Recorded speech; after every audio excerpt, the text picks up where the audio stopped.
Hey everybody, welcome to True Crime Freaks, my new podcast. I want to tell you about the different ways you can support this podcast. One is you can go to my other podcast, Lights Camera Pro, where I interview TV and film professionals about their careers. And I also do movie reviews and TV show reviews. You can check out one of my online courses. I've got an Adobe Premiere Basics course and a Secrets of How to Start a Podcast course. Those are at thinkific.com. Just search them when you go there. We also have a merch store. Just search the podcast at teespring.com and check out our hoodies, t-shirts, and mugs. I also have a children's book called Feldman Runs Away, which is on amazon.com. You can always support the podcast by going to Apple or Spotify, wherever you listen, subscribe, rate, and review. This podcast does have graphic content. I hope you enjoyed today's episode. Thanks, everybody. She was living in LA when the Hillside Strangler and the Night Stalker were on killing sprees. She tells us what it was like to walk the streets with groups of 4 and 6 at all times. She also tells us how she put screws in the windows and eventually moved home with her family to feel safe at night. This is the story of what life was like while the Night Stalker was on his evil killing rampage in LA.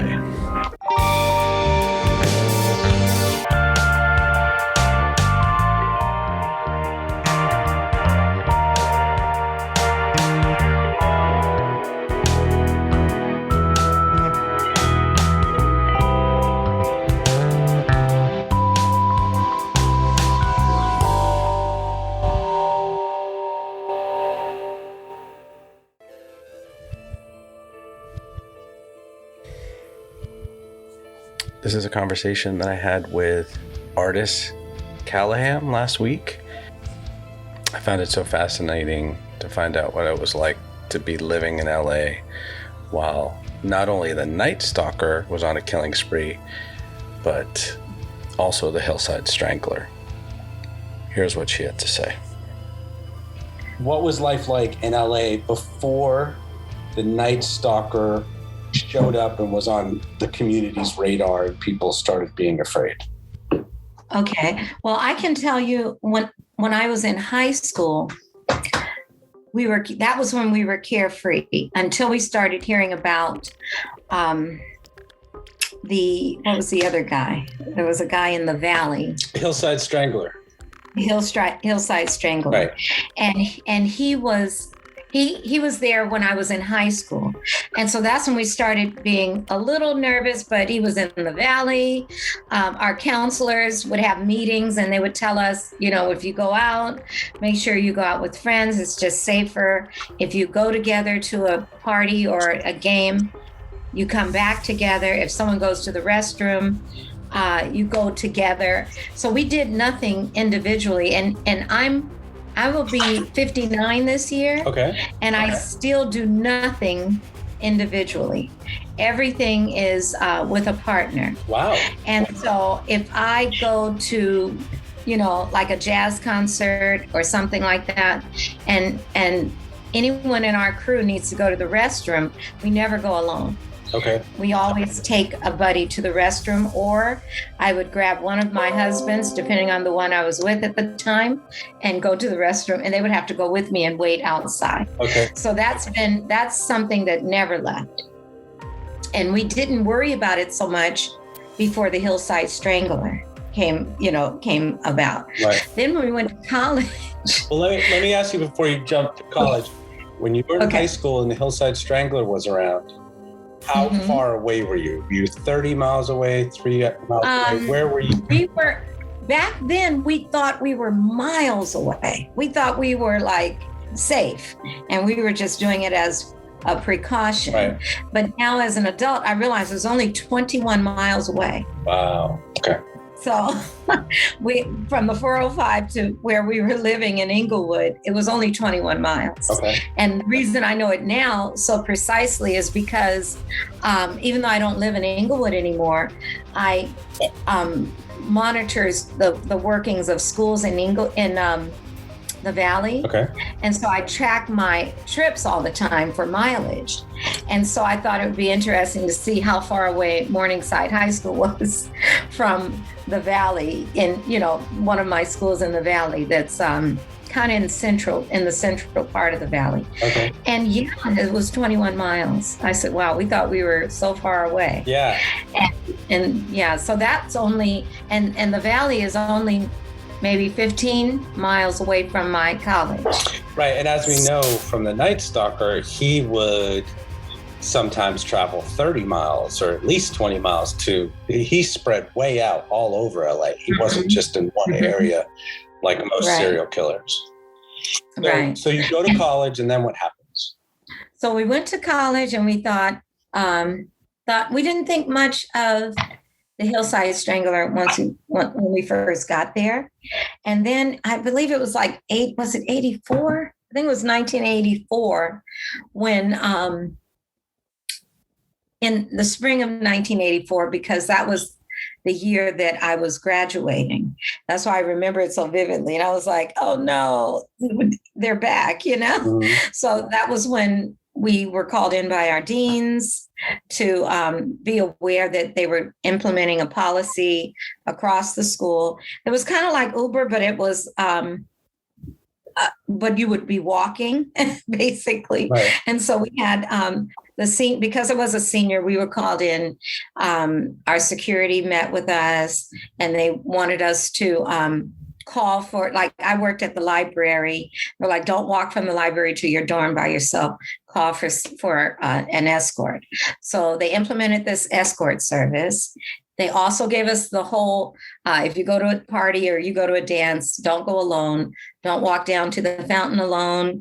In addition to the meetings, they had these sketches of Ramirez, and they were pretty accurate after they actually apprehended him. And we posted those all over the neighborhood, not just on the campus, but all around. Awesome. So let me ask you to can you move your camera back up? Because I probably will use this for YouTube. I'm sorry. That's okay. Just so people can see you. I'll use the audio for Apple and Spotify and all those things, but I'll probably use a video for YouTube because people love to see who's talking. But let me ask you this about Richard Ramirez, the Night Stalker. So with Jennifer and the Baton Rouge serial killers, it took a while for the community to be aware that it was a serial killer. Sometimes the police don't know. Sometimes they don't want to say. So the first killing was Jenny Vincow in June 1984. So it probably took a few murders for you to. No, it was right away. That was the second one. That was the second. Okay. That was the first one that was popular, but I can get the name of the first one. The very first one was in April of that year. Okay, that's fine. And then there was one in June. I was just curious when they knew it was a serial killer and had a sketch. Was it right away?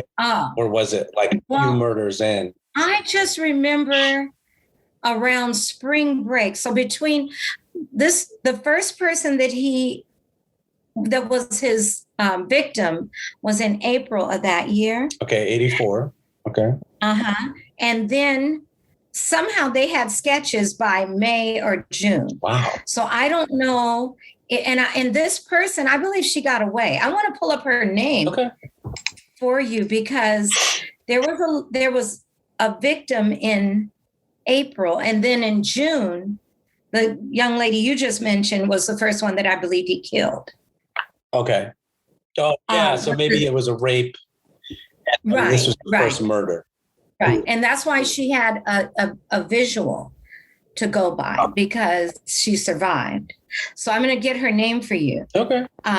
But yes, you're right that she was the first one that he killed. Okay. But this other one was his alleged first victim that they let me ask you. You have the Hillside Strangler. That makes you a little bit nervous, I'm guessing. And I want your response on how you felt about that.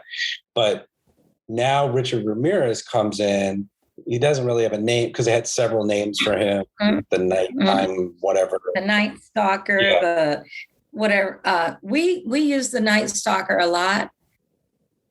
More so after that period when it was happening, he didn't have a name like that in our circle.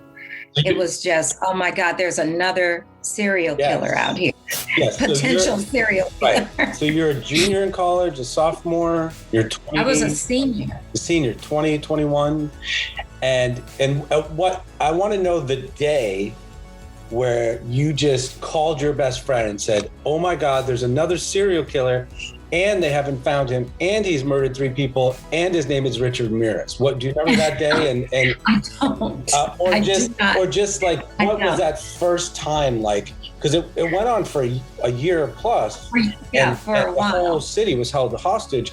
But the first time you remember thinking, oh my God, there's another serial killer. What did you do? That was when we had our meeting with our dean. Her name was Dawn White-Hines. Okay. And she called us in to let us know that they believed that we're not out of danger. So I think that we thought we were out of danger from the Hillside Strangler for some reason. And then here comes other victims, and they weren't quite sure if it was a serial killer on the loose. They weren't quite sure at that point because it was the very beginning. Right. But I remember my best friend, who's on her way to pick me up today, she and I were in college. We met in college together. Okay. We were roommates at the time, and we were just like, we just thought that the world had changed so much from when we were kids. Because never when we were kids did we ever, ever, ever have this fear of leaving the house or a fear of being kidnapped or accosted or any of that. And so I remember us talking about just how uneasy life was becoming. And we were so uncertain about the future. Okay. And I was glad when they arrested him eventually, even though I was out of college by then. They didn't let it go on that long, though. I mean, some serial killers get away with murders for 12 or 13 years. But I remember it was like maybe a year and a half had gone by. Right. I wasn't that much older than I had been when I finished college. And I remember being very, very relieved that they had caught him. And it was almost like the city caught him because these 2 detectives were on his tail, Gil Carano and Frank Sorrento, I think his name, Frank something. And the city saw his picture on newspapers and magazines, and a guy followed him from the bus, and then a mob attacked him and hit him on the head, and he had a wound. And they're like, that's, and they were calling him the Night Stalker in Spanish because it was a lot of Hispanic people. And how do you say it in Spanish? I don't know, but my son is bilingual. I'm not. Okay. But the thing is, that was near my school. And so this Latino community that they were all around our school. So when they beat him up, when they attacked him, it was like a dog in the street. Yeah. They were mad. It was like, oh wow, that was right by where we were putting up. We could have put up some of the posters that brought that to light for that community, because that was the community. Highland Park area was the area where we put all these posters up. Wow. We went on a campaign to put all these posters up when I was in school. So I would like to, I know the community very well. And even the grandmothers, they don't play. Don't mess with the grandmas. Don't mess with the grandmothers because they will get you. Okay, so that's so cool that you possibly put up some of the flyers, because from the minute I learned about the Night Stalker, years ago, 20 years ago, to doing these podcasts and watching this documentary on Netflix, I wanted them to get the SOB, for lack of a better word. I mean, he was just a vicious, nasty person who horrifically attacked children and women and couples and in their sleep, and did vicious things. And I just wanted him to get caught so bad. So it was such a sigh of relief when he got caught. But he was one of the worst serial killers ever, in my opinion.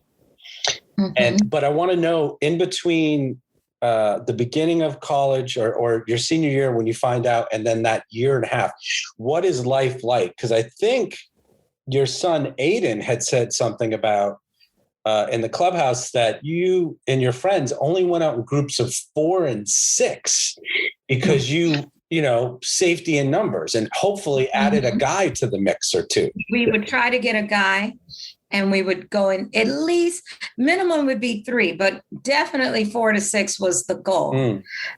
Sometimes going from the campus to one of the off-campus houses, we would even call. We had, like I said, the school had implemented an escort service. So we would even call the escort service to walk with us. And at least we would have a guy with us and feel safer.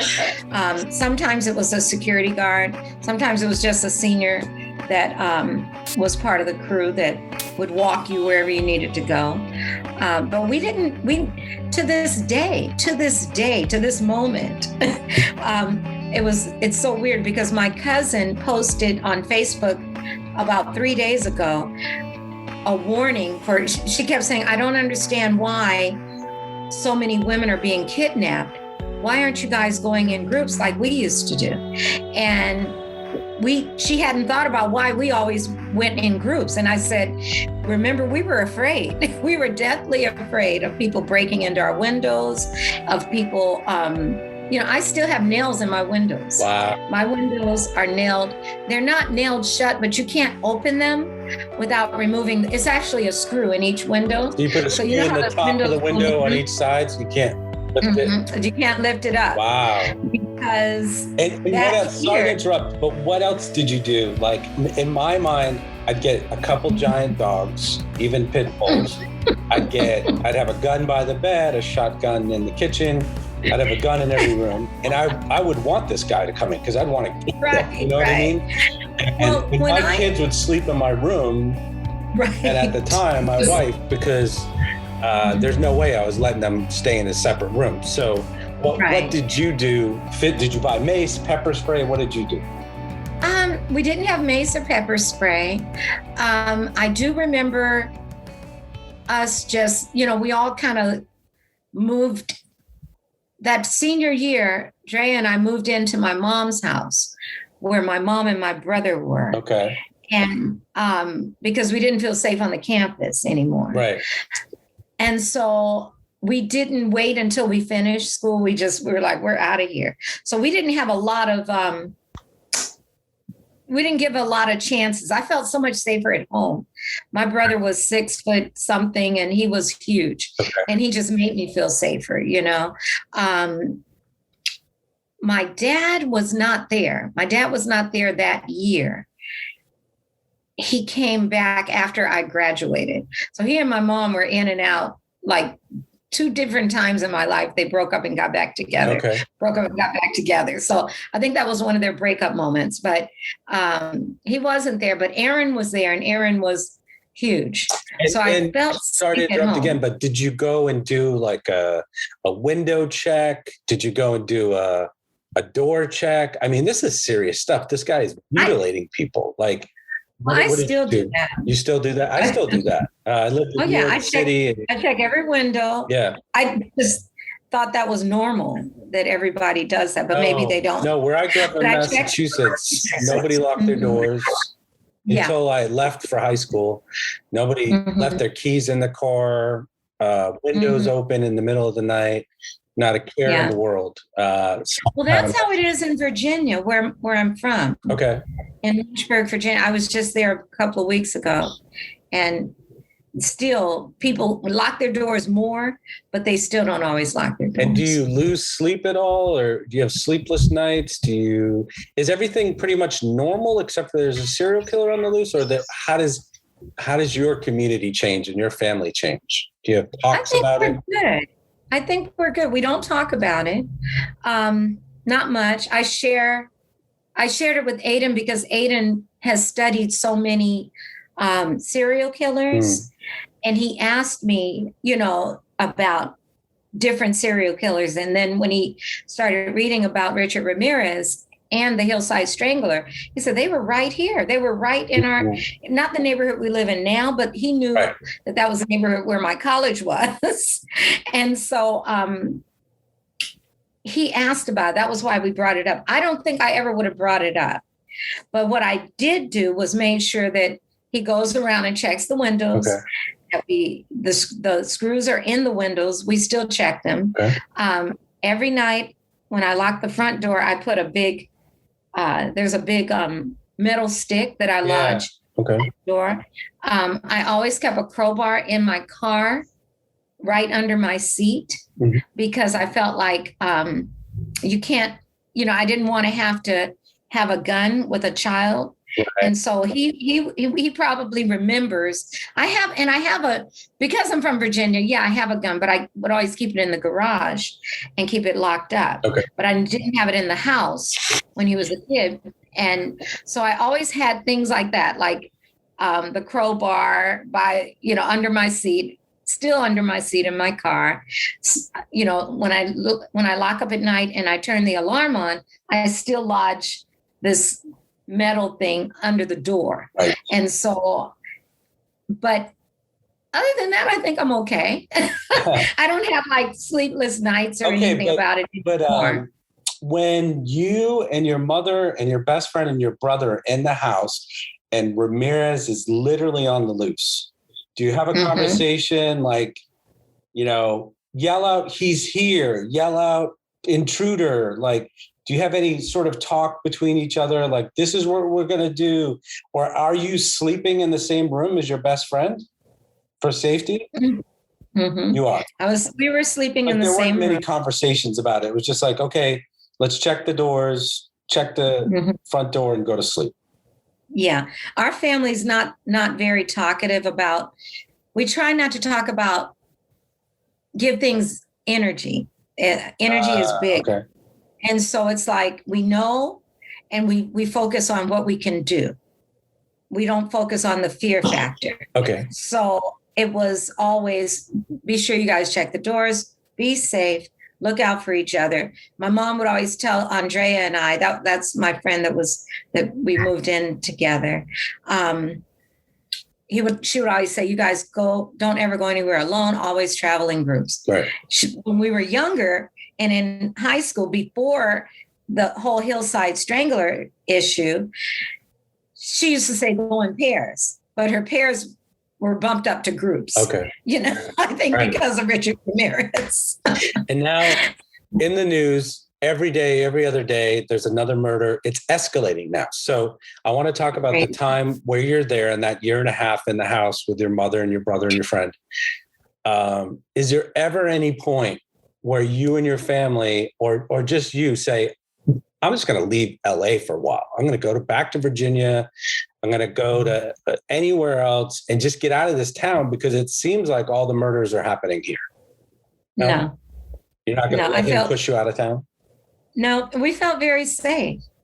Maybe it was a delusion, but we felt very safe. We all, people looked out for each other in our neighborhood, even the neighborhood where I live now. If my neighbors see anything awry, or if I see anything that is strange, we always check out what's going on. We always make that call to the police. I was never really afraid of living in California or living in LA. I just didn't want anyone coming into the house while I was asleep. I think that was our biggest fear. Yeah.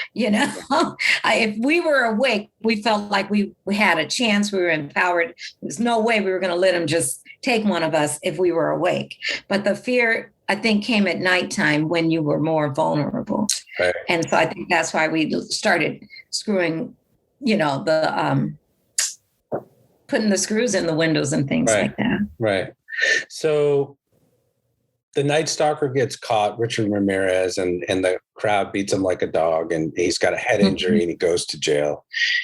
And there's not riots in the street, but there's just people in the streets, and they're celebrating that he got caught because the entire city has been held hostage for a year and a half, and this guy's been murdering people. So first of all, you didn't know any of the victims, or no one you knew any of the victims. Okay.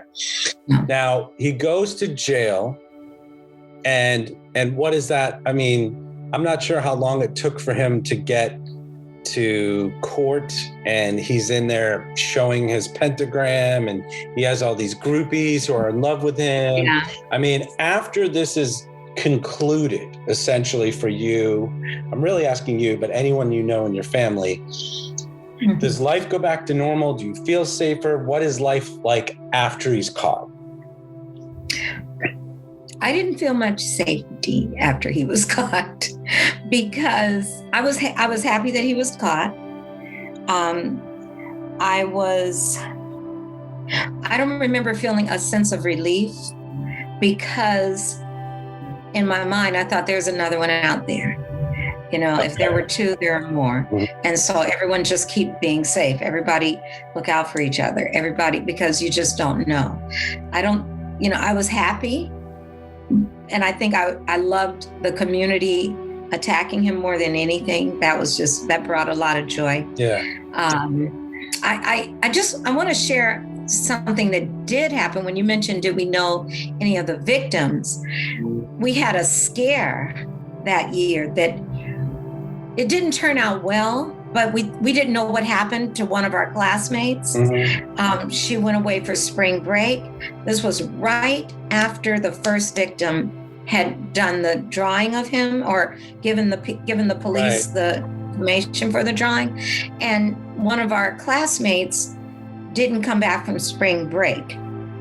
And we all freaked out. Everyone freaked out. But it turned out after the investigation that it was unfortunate. She had drowned when she went to, I don't know where she went. Wherever she was, She was in the ocean swimming, and she drowned. But the fear and the thought that something had happened to Sarah by the hands of this guy freaked us out. Our whole school was freaked out, because we thought if she's missing, it had to be him. And I can remember that fear. I can remember feeling that we really weren't safe. The reality of the danger came to us at that point. Right. And this is the sick thing. This is what really, really is concerning to me, that we were relieved to know that she had drowned. And that is kind of sick. Yeah. You know, but we didn't want her to suffer. We didn't want him to get her. We didn't want her to be mutilated, you know. And when we thought, our mind went directly to that. And that was the entire school. Even though we were a small school, Occidental only had 800 students. But for us, that freaked us out. That freaked us the hell out, excuse my language. And I can remember that like it was yesterday, because we didn't know right away. It took at least 2 weeks for them to find her and find out what had happened to her. And we were all convinced that he had her. That scared us. That was very scary. That is scary. Yeah, and that seems like the first time that you really feel that fear, because you're functioning. It's the same thing that Jennifer said. You're functioning. You got to go to work. You got to go to school. You got to pick up groceries. So you're functioning about your day. And then at some point when it really hits you, okay, this guy is close to a friend. Yeah. This guy is close to someone I know. And you're just thinking to yourself, oh my goodness, I could be next. This is really scary. Like, this isn't a joke. This is really scary. And then once it escalates and it keeps happening, I don't know. You know, I know people who get upset over very small things. If you have this kind of, and this is like a trauma, right? Because every day you're seeing murders and rapes and children being abducted and crazy and super incredibly heinous crimes that are incredibly violent. And that affects you in the back of your mind. It's in your psyche, I believe. So I have a couple more questions. But, okay. Take a minute. I'm so sorry. No, it's totally fine because it's emotional. But I'll just talk about the questions while you're taking a minute. One is I don't know if this question is going to have any result because the Night Stalker was so many different people were being attacked. You had white people, you had Asians, you had young people, you had old people, you had children. So no one felt safe. Right. Even couples, men were attacked. Yeah. So I'm wondering if any group of people felt like, you know how I guess it's kind of like, okay, so the Baton Rouge serial killers, when they were on loose, they thought it was all Derek Todd Lee, but it was actually 3 guys, and they didn't figure it out till later. And it was so random, but still it was white women and black women. There were no men, there were no children, there were no Hispanics, no Asians. So it was like, okay, if you're in those groups, maybe you'll probably be okay.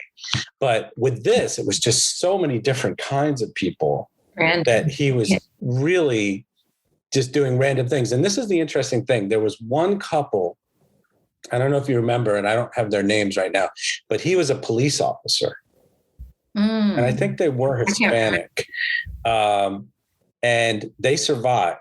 He came into the house, and I think that Richard Ramirez was stalking people before I think he was watching them and seeing how many people were in the house, how old they were, if they had guns, if they were, but for some reason he didn't know that this guy was a police officer.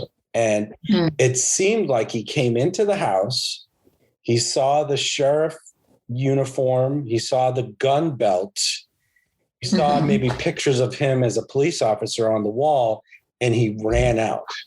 They had seen that he was there in the house, and they were like, "Oh my God, we're so thankful that he left." He got evidence. Yeah, but he saw that there was going to be a challenge to his, maybe this guy had a gun, he was a cop, he knew how to fight, he might have mace, he might have that stick thing baton that I So he was a coward, and he only wanted to prey on helpless women and older people and people who he thought that he could overcome. He's a pretty good big guy. He was over 6 feet. So, but he was very, very skinny.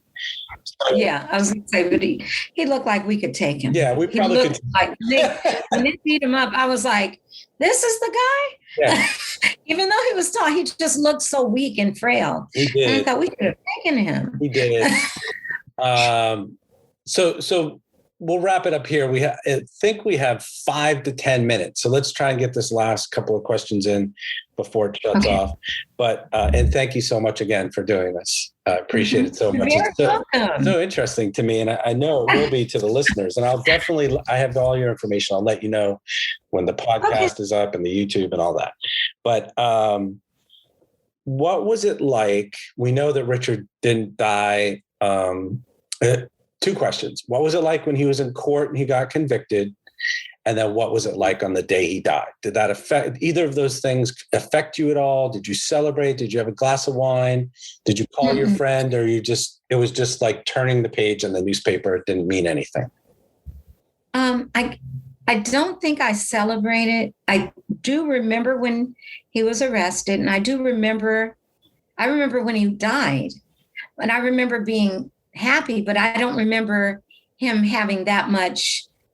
It's almost like when I read the news now and I see that justice is served, or I get a little, of course you feel good about that, but it wasn't to the point where I said, yes, I'm going to celebrate, because I know that the fact that he existed lets me know that other people exist.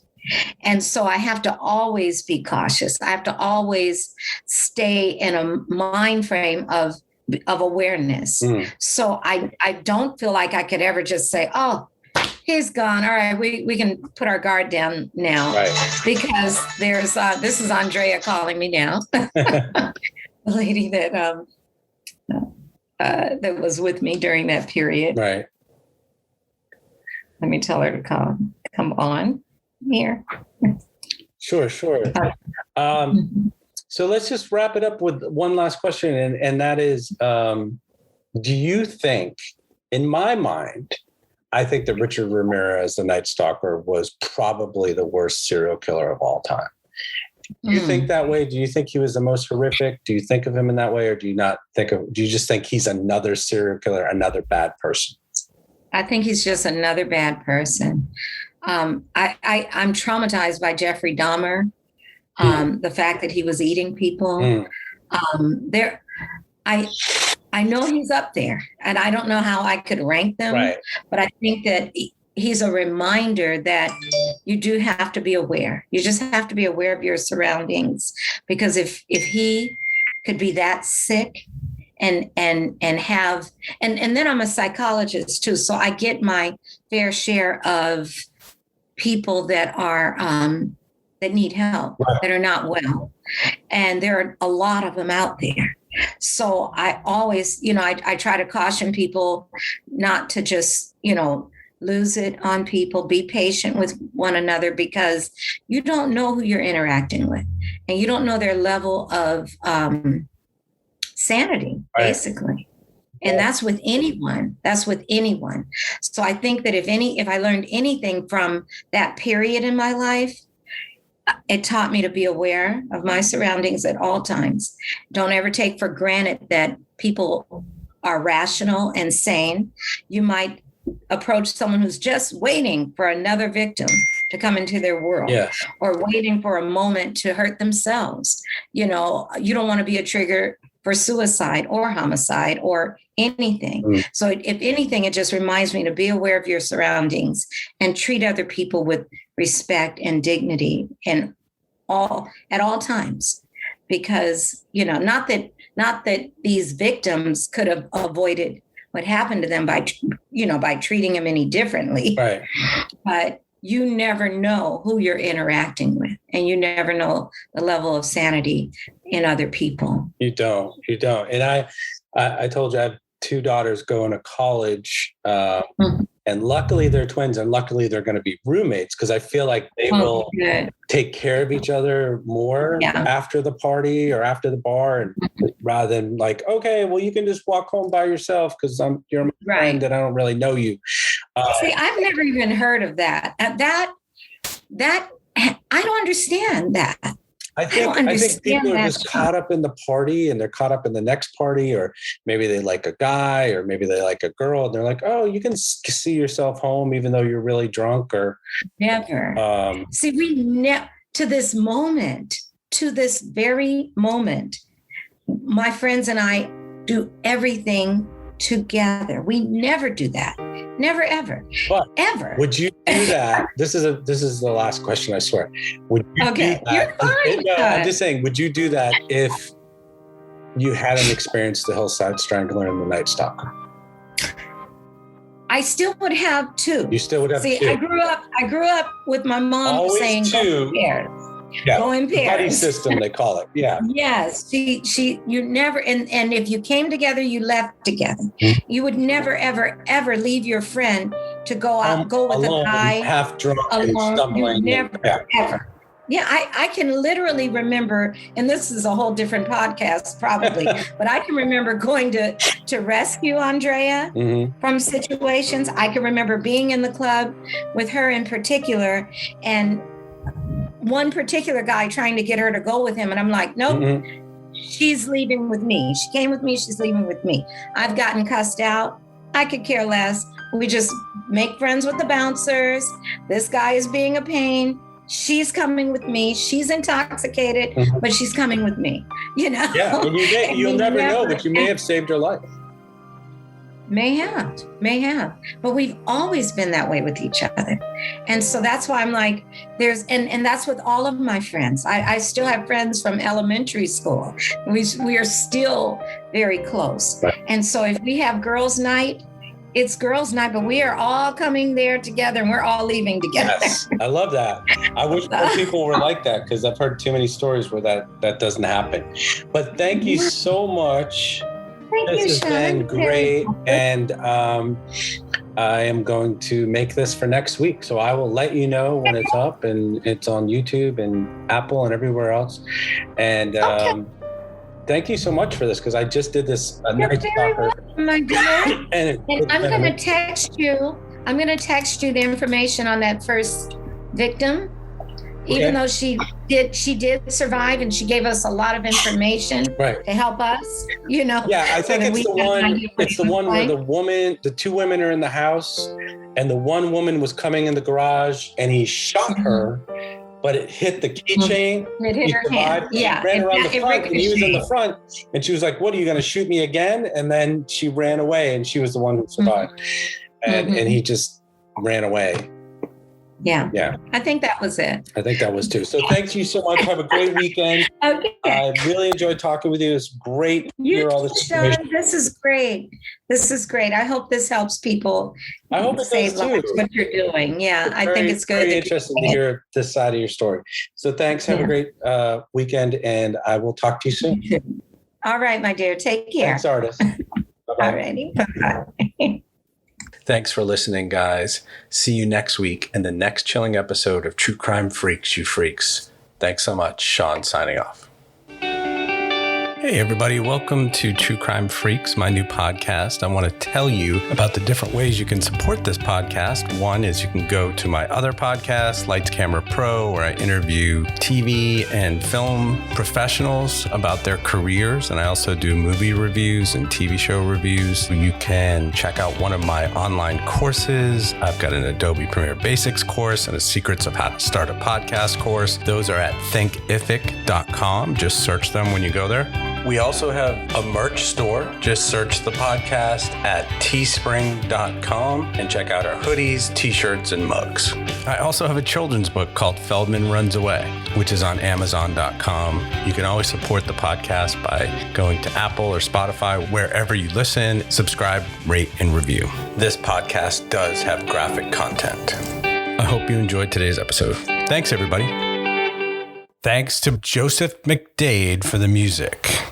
I will see you next time in the next chilling story on True Crime Freaks. Thanks for listening, everybody. Have a great day. I'm Sean Ventura. Take care.